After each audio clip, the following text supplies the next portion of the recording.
Singapore যেতে হয়, এটা হয়তো গণতন্ত্র নয়, এটা সার্বভৌমত্ব নয়। এই জন্য বলছি যার যা প্রয়োজন সমাজ তা তাকে দেবে, কারণ সমাজকে সে দিচ্ছে। ধরুন আমাদের এখানে ছাত্রছাত্রীদের পড়াশোনার জন্য বেতন দিতে হয়, সরকারি বিশ্ববিদ্যালয়ে কম, বেসরকারি বিশ্ববিদ্যালয়ে বেশি। এমনকি কিন্ডারগার্টেনও ছেলে মেয়েদের মাসে 30-35 হাজার টাকা দিতে হচ্ছে, যারা সরকারি প্রতিষ্ঠিত প্রাথমিক বিদ্যালয়ে যেতে পারছে না বা যেতে চাচ্ছে না। এটা তো একটা বৈষম্য, এটা তো অসমাজতন্ত্র। সেটার কথা বাদ দিলাম, কিন্তু যার সামর্থ্য নাই। বাংলাদেশ স্বাধীন হয়েছে আপনারা বলবেন 53 বছর, আমি বলবো 78 বছর। আমরা পাকিস্তান নামে একবার স্বাধীন হয়েছিলাম, মৌলানা ভাসানী তো সেই জন্য সংগ্রাম করেছিলেন। তাই সেই 78 বছর ধরে আমাদের দেশে এত ধন সম্পদের উন্নতি হয়েছে বলে আমরা বলি, এত দালান হয়েছে এখানে, এই যে 13তম দালানের সামনে আমরা বসে আছি, এটা অবশ্যই চোখের দৃশ্যমান, না দেখলে আপনি আমাকে অন্ধ বলবেন। কিন্তু তারপরেও সরকারি হিসাবে আমাদের দেশে 26 জন লোক নাম সংখ্যা করতে পারে। যদি লেখাপড়াটা কাজের লেখাপড়া বলেন, আমাদের 90 জন লোক কাজ করতে পারে এমন লেখাপড়া জানে না। অর্থাৎ যে লেখাপড়া দিয়ে অর্থ পরিবর্তন করা যায় তেমন জানে না। তাহলে এই অবস্থা কি করে হলো?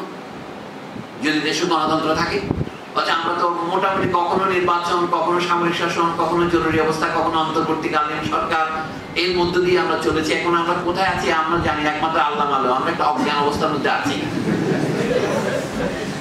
আমি যদি কথা বলছি তার মানে আমরা আছি, কিন্তু কেমন আছি সেটা বলা যাবে না। এটাই গণতান্ত্রিক অবস্থায় আছে না অগণতান্ত্রিক অবস্থায় আছে বলা মুশকিল। তো এটি বললাম যে মৌলানা ভাসানী যে গণতন্ত্রের সংগ্রাম করেছিলেন, তার সাথে তার যে সমাজতান্ত্রিক বিশ্বের স্বপ্ন, আমি তাদের মধ্যে পরস্পর বিরোধ দেখতে পাই না।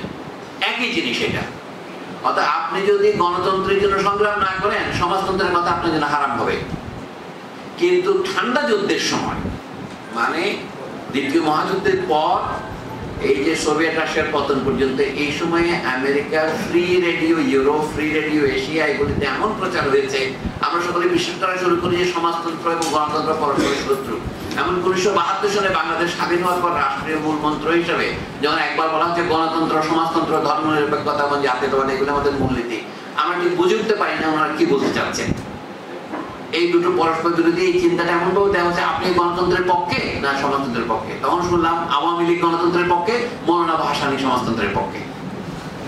কিন্তু মৌলানা ভাসানী হচ্ছে প্রকৃতপক্ষে গণতন্ত্রের পক্ষে, এবং গণতন্ত্রের পক্ষে বলে গণতন্ত্রের মানে হচ্ছে সকলকে তার প্রয়োজন অনুযায়ী সমাজ যোগাবে এবং সকলে তার নিজ নিজ সামর্থ্য, মেধা এবং দক্ষতা অনুসারে সমাজকে দেবে।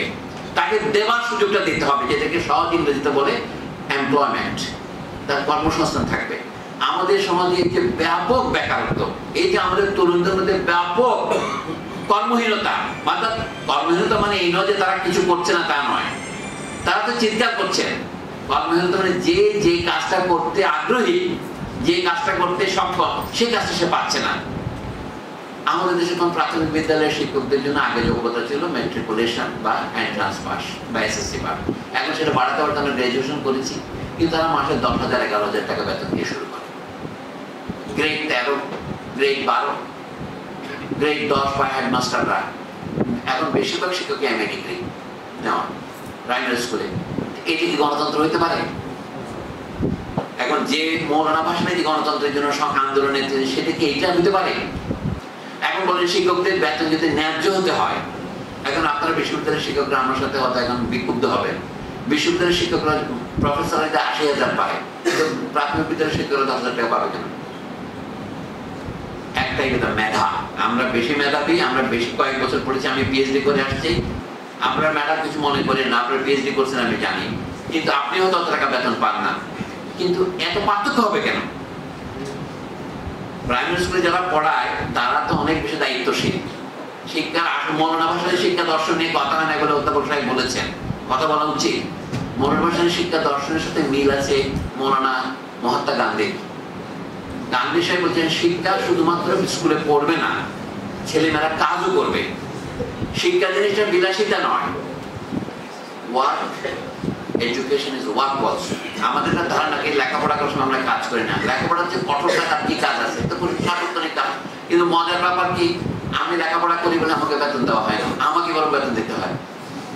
যে শিশু আজকে স্কুলে যাচ্ছে 16 বছর পরে সে গ্রাজুয়েট হবে, গ্রাজুয়েট সে রাষ্ট্রের কর্মচারী হবে না।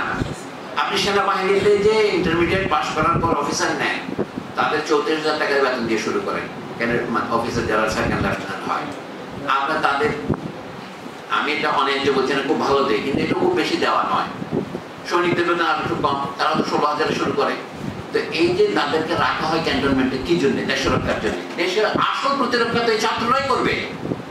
এইখান থেকে আপনি শুধু মিলিটারি অফিসার এবং সেপাই পাবেন না, আপনি এখান থেকে সিভিল অফিসার পাবেন। তো তাদের কাজটা যখন তারা সিভিল সার্ভিস পরীক্ষা দিয়ে যোগ্য হয় তখন থেকে দেবেন, কেন এখন থেকে দেন। তাহলে আপনি ব্যাপক সংখ্যা থেকে হলে এবং পরিসংখ্যানের নিয়মেও স্যাম্পল যখন যত বড় হবে আপনি তত বেশি মানে পারফেক্ট প্রেডিকশন করতে পারবেন, এখান থেকে ভালো ছেলে মেয়ে তৈরি হবে। এইটাই হচ্ছে সমাজের দায়িত্ব। সমাজের সকল ছেলে মেয়েকে লেখাপড়া করার জন্য সমান সুযোগ আমরা দিই, কল্পনা করেন, তাহলে সেখান থেকে আমরা অভিজ্ঞত মেধাবীদেরকে বেছে নিতে পারবো সিভিল প্রশাসনের জন্য, সামরিক বাহিনীর জন্য, দেশের প্রকৌশলী, কৃষিবিদ, ইঞ্জিনিয়ার।